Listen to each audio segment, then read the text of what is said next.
My ex-husband James, 42 male, and I, 42 female, got divorced 10 years ago, but we have continued to co-parent our daughter Katie, 16 female. She celebrated her 16th birthday recently, and for the past couple of months, she had been asking for a car, and James promised her that he would get her one. She had already been learning how to drive my car, and she was reasonably good, so she was ready. James and I had spoken about it, and he had told me that he would pay for 60% of the cost, and I had to cover the rest. I was fine with it, so we were looking forward to this. But then, at the last minute, just 1 or 2 weeks before her birthday, James called me and told me that he wouldn't be able to buy the car. He had apparently ran into some unexpected expenditures and wouldn't be able to afford a car this month. It would probably take him a few more weeks. I wasn't happy about it because for months he had been promising our daughter that he would get her the car, and at the last minute he was bailing.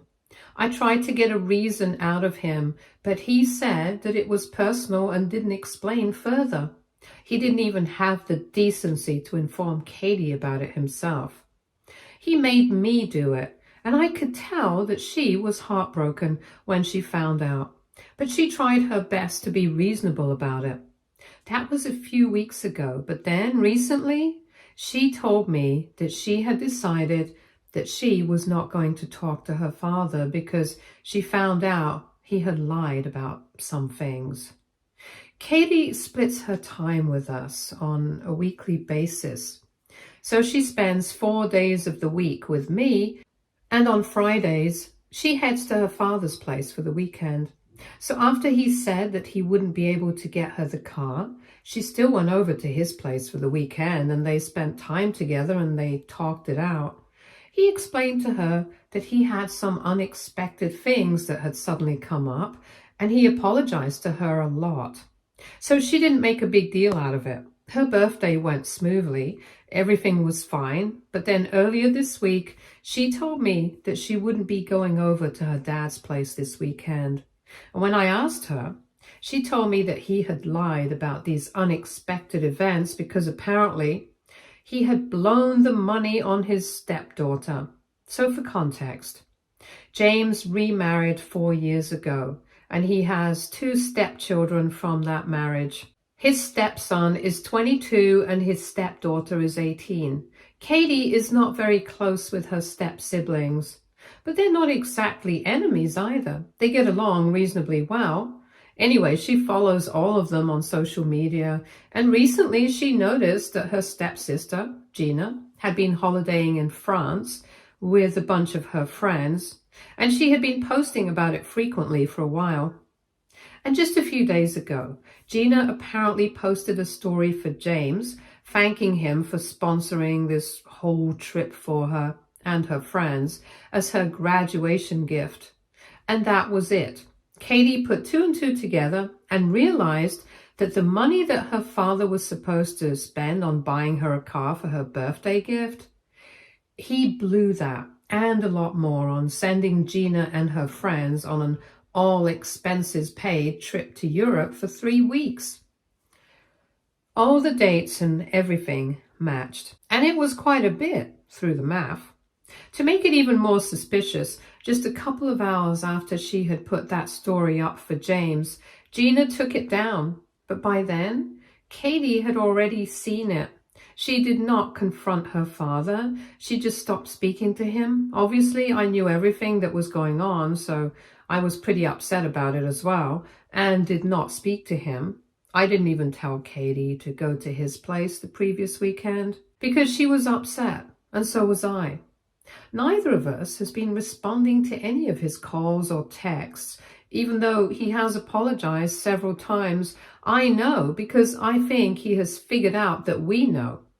And a couple of hours ago, he sent me a text saying that I was being extremely immature and he could understand this kind of behavior from Katie, but I was being unreasonable. He told me that he had already promised Gina and his wife that he would pay for this trip several months ago, even before he had promised Katie the car. and it had slipped his mind until recently. He did not want to break Katie's heart, so he didn't bring any of this up, even after he realized that he wouldn't be able to get her the car, and she wasn't even meant to find out. And he told me that as her mother, I should do the right thing and ask her to speak to him and sort things out, because that's what my duty is as a parent. But instead, I'm being irrational and acting overly emotional and bratty, just like her. He said that I was being petty, childish, and whatnot, and that instead of behaving like this and turning her against him even more, I should be setting her on the right track and I should help him out here. Now, I don't know what to think, because I personally believe that Katie doesn't need to talk to him if she doesn't want to. But on the other hand, he does have a point. Maybe I'm being a little too childish about this. Aita for not wanting to help my ex-husband get our daughter back on speaking terms with him. Edit. Hi, so James and I met in business school, and that's how we got together. And we got married soon after we graduated. The reason that we got divorced was that our marriage wasn't working out. For a while, we had been compatible and we got along well, but I guess we just fell out of love. However, we have remained friends, and there's no bitterness between the two of us, since you guys were asking about that. And as to why I couldn't buy Katie the car and why I was relying on him for 60% of the cost, well, he makes a lot more money than I do. So I think it's only fair. Financially, I only depend on him for Katie. But other than that, I never use any of the money that he sends for myself. I do receive child support, but it's all for Katie. And I have enough dignity not to use that for myself, and I would appreciate it if people did not imply otherwise without even knowing the truth. I'm not a gold digger. I don't need to be one because I have my own business. But the business that I have is one that I have started on my own from scratch. So naturally, I'm not in the same position as James. He took over from his father. His father had already worked pretty hard on their company.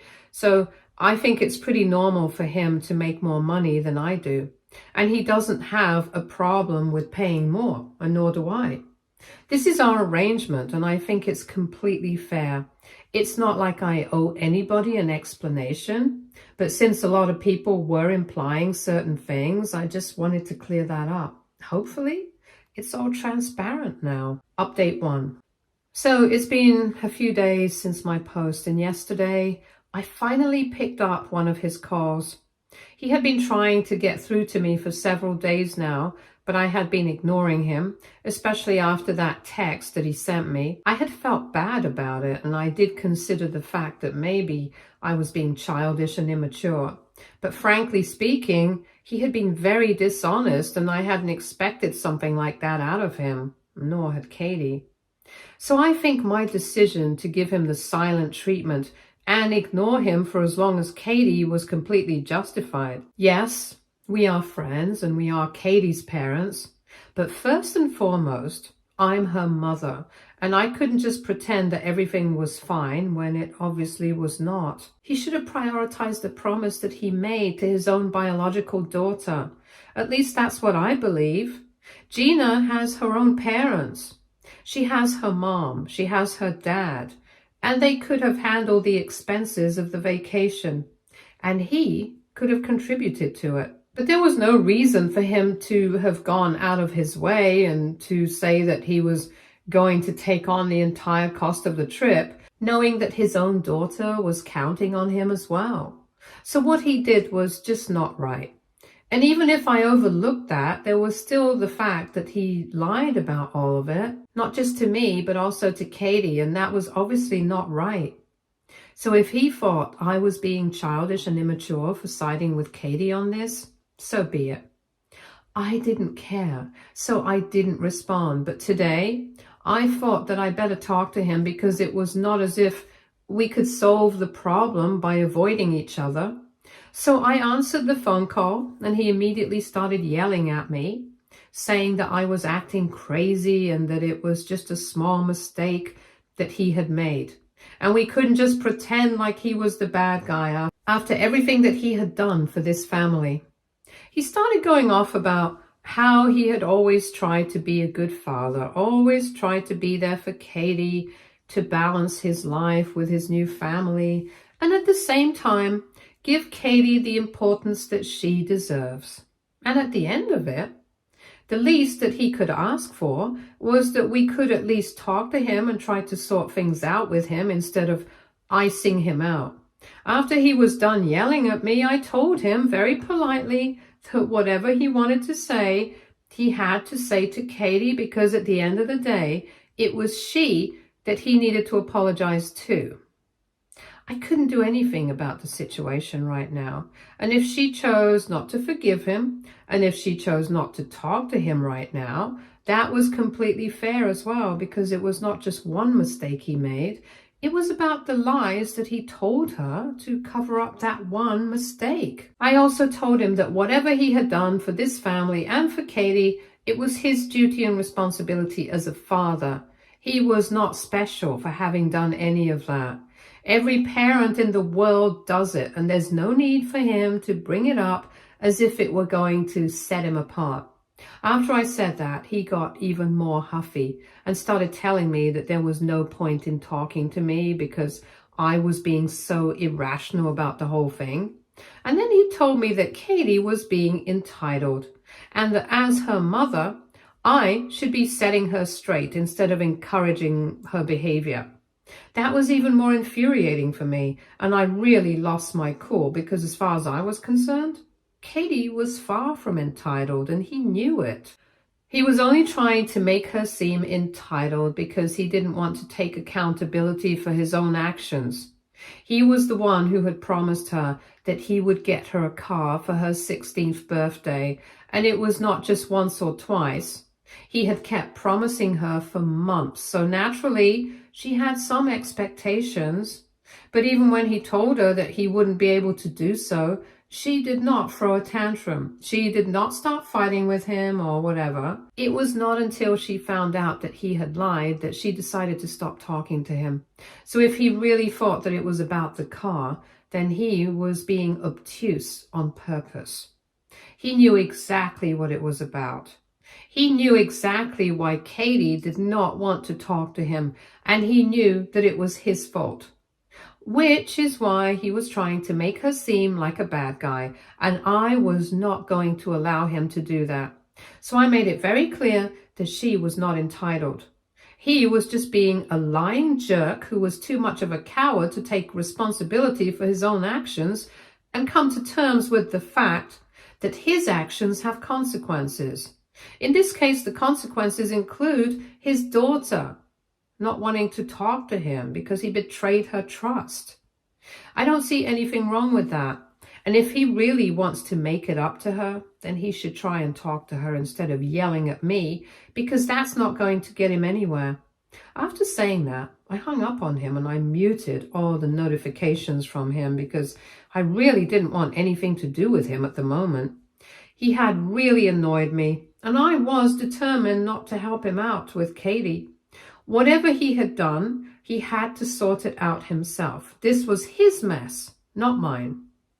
Anyway, once I got home from work, Katie told me that a couple of minutes after the phone call with me, James had called her as well, but she was in school, so she couldn't answer. And as is, she had been ignoring him ever since she found out about the trip. So it wouldn't even have made a difference if she could answer the phone call, because she wouldn't have. She had not even opened any of his text messages for the last few days. But today her phone started buzzing incessantly while she was coming back home, so she decided to finally check if it was her dad texting her, and it was. Earlier, his texts had been all spaced out, but today he started spamming her, so she had to check. She thought that he would be apologizing, but he was pretty upset, and he was actually blaming her for all of this. I don't understand how he had the audacity to do all of that, even after having that conversation with me. But I had made it perfectly clear that he was the one at fault here, not her. And by the time Katie got home, she had read all the messages that her father had sent her, and she was really upset. Like I said, he had pinned the entire blame of the situation on her, saying that she was being too entitled, which is crazy because it was right after the conversation that we had. And the only reason he had said it to her on text was because she had not picked up the phone call. Otherwise, he would have said it to her on the phone, and that would have been even worse. I don't even know how he's trying to make this seem like it was her fault, knowing what he did. With every passing second, he's coming off as a lot more selfish than I had initially believed him to be. And it's just really sad. To be honest, after this, if Katie decides that she's not going to talk to her father anymore, then I'm completely fine with that as well.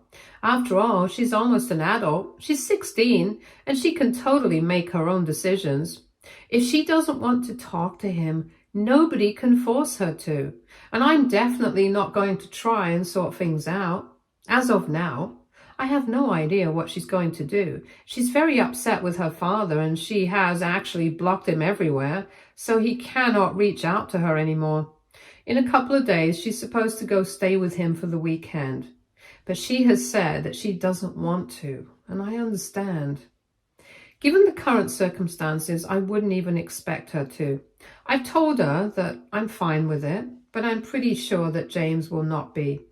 And he will definitely show up to try and talk to her. If he cares, that is, because right now I'm not sure if he does or not. The way he's behaving, it seems like he's completely fine with jeopardizing his relationship with his daughter, so I don't know what to expect from him anymore. The only thing I can say is, I just really feel bad about whatever's going on. I wish there were a way I could solve everything, but there is not. Since this is between James and Katie, I guess the most that I can do is just be there for my daughter and be supportive of her, that's all. Other than that, I can only keep my fingers crossed and hope for the best. And I do hope that James comes to his senses and apologizes to Katie if he values his relationship with his daughter. But anyway, let's see what happens. Update 2. Hey, so like I had said in my previous post, James showed up today since Katie did not go to his place. And because she had blocked him, he couldn't contact her, so the only option was for him to show up. When I opened the door and let him in, it was pretty evident that he had a bit of an attitude and he was acting very cold with me. It really annoyed me because this is my house. And he was under my roof and he knew that this was all his fault. So the least he could have done was be a little apologetic and humble about it, but whatever. I tried to get Katie to come out of her room to meet her dad and talk to him, but she said that she wasn't going to do so, and that she wasn't interested in anything that he had to say. Only if he apologized to her, and then would she come out and talk to him. That was her only condition, and I thought it was a pretty fair one. After all, he had created this whole situation by lying, so I think she was in the right asking him to apologize. Besides, just a few days back, he had been blaming her for everything, knowing fully well that it was not actually her fault. So I told him that he had better apologize to her, and then she would come out and talk to him and hear him out. But he told me that he was not doing any of that, and instead of encouraging her, I should be teaching her not to be so bratty and childish, and said that I was going on the wrong path once again. By then, I was exhausted with this whole situation, so I told him that if he was not going to apologize, then we had nothing to talk about. Katie had made it very clear that she was not interested in speaking to him unless he apologized first. So if he had no intention of doing that, then he was just wasting all our time by repeating the same thing over and over again. If he thought I was being irrational and that Katie was being bratty and childish, then he should probably just leave us alone and not bother with us at all. But then he started telling me that he couldn't do that. She was his daughter after all, and he had just expected me to be a bit more reasonable because I was a parent. But I was also behaving like a child and encouraging her stupid behavior instead of getting her to be a little more mature about the whole thing. It was pretty exasperating because I think that Katie had been as mature as a 16-year-old could have been in a situation like this. He was the one who was acting like a child, refusing to take any sort of accountability for his actions and pretending to be the victim in a situation that he himself had created. And I told him that if he was not going to apologize to Katie, then there was no point in him staying on longer. I thought I was being perfectly polite, but he started arguing with me, saying I was being disrespectful and that I was teaching Katie the same things, being disrespectful and entitled, and that he couldn't believe I was behaving like this. He got pretty loud, and that was when Katie came out, and she was the one who told him to cut it out and said that she was the one who was upset with him. I had nothing to do with any of this, so he needs to stop bothering me about all of it. And she really lost it at him this time. She told him that she had tried her best to be respectful, but he was making it very difficult for her. She called him selfish and said that he had lied and that he was so blind to everything that he himself was doing that he was coming off as a total fool. Because if anything, he was the one teaching her everything wrong, lying about things, breaking promises, refusing to take accountability. And it was ironic that he was blaming me for not being a good example when it was actually he who was the problem. She told him that she had already made it very clear to him that unless he was here to apologize, they had nothing to talk about. So instead of trying to push me around, he should probably try to introspect about where he went wrong and get out. When she told him to get out, he started yelling at her, saying that she had no right to speak to him like that, especially considering the fact that he was her father, and they got into a pretty nasty fight after that. Under normal circumstances, Katie is a pretty soft-spoken girl, and I've hardly ever seen her angry like this. And even when she does get mad, she doesn't yell at people like that. But I guess today she was just really upset, and she couldn't help herself. In the end, things got to a point where I could barely even make out who exactly was screaming at the other. Both of them were so loud. And at the risk of the neighbors complaining about this, I decided to break the fight up, and I told James to just go home because he was just making everything worse. For a while, he said no and refused to go away and said that he was going to sort things out with Katie and he was not going to be treated like this. But then I told him that I would call the cops if he didn't leave, and he seemed a bit scandalized at that, but eventually he did go away. After he left Katie, I sat down and had a long chat together. She told me that she was very upset about the way her father was treating her, especially considering the fact that so far they had always had a very good relationship. So all of a sudden, she doesn't know what has gotten into him, and she feels like she's not a priority for him anymore, which is very hurtful. And I totally get that. It really feels like he doesn't care for her anymore. Because if he did, he wouldn't be behaving like this. Even today, he did not come here with the intention of solving the problem. He did not come here to sort things out with her. He just came here to get an apology out of her, or maybe just to pick a fight. At this point, I have no idea why he actually showed up. Maybe he just came here so he could say that at least he bothered to show up and the rest was our fault. But whatever his reason was, nothing ended up getting sorted out. And I'm sorry to say this, but it was his own fault. As a parent, I obviously want Katie to be happy. And I know that she's not happy about this fight that's been going on with her father.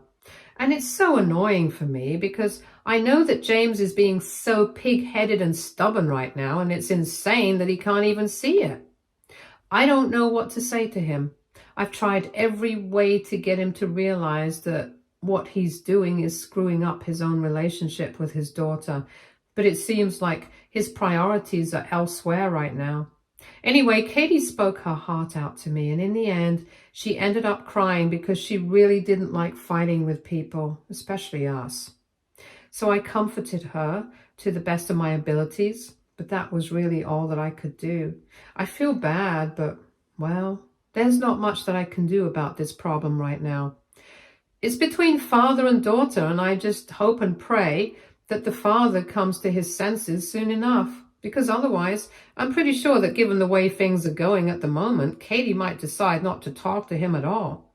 So, for his own good, I hope that he sorts things out soon. Update 3. Hi, so it's been 2 weeks since my last update, and for the past 2 weeks, Katie has been ignoring her father, and they have had absolutely no contact. I haven't had any contact with James either, because we mostly just spoke about Katie. And since they're not on talking terms right now, we didn't have anything to discuss. But today he showed up once again, and this time everything was significantly different about him. He was much more polite and subdued. And when I told him that I was not going to let him into the house if he did not tell me that he was able to apologize, he told me that that was exactly what he was here to do.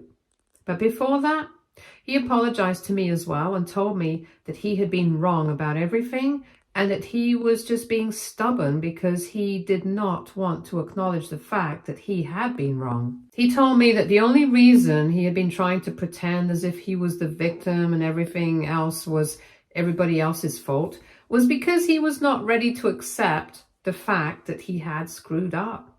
He admitted he had lied, and then he tried to cover it up.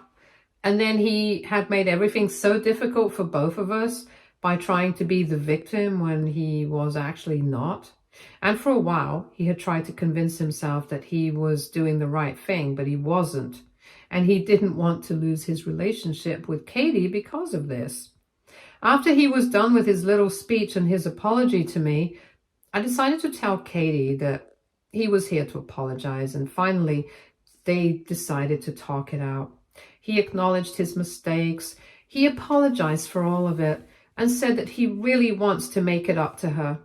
He actually said that he was going to buy her the car that he had promised, but Katie said she would like to wait it out for a couple of weeks because she was not yet ready to forgive him altogether.